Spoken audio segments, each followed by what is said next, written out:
Welcome to our lesson about the Smart Mate tool. Let's start by inserting a component. Let's browse. We're going to choose Part B and select Open. Now let's place it in our assembly about here. To activate Smart Mates, I press down and hold the Alt key, and then I grab the washer by this edge.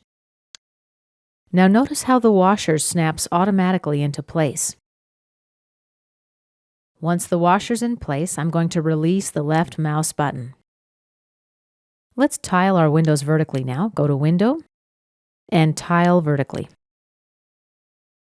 Here in my right side is a cylindrical part. Let's grab it by this edge and then drag it right into my assembly. If the part's oriented in the wrong direction, just press the Tab key to change the orientation. When you're ready to place it, release the left mouse button.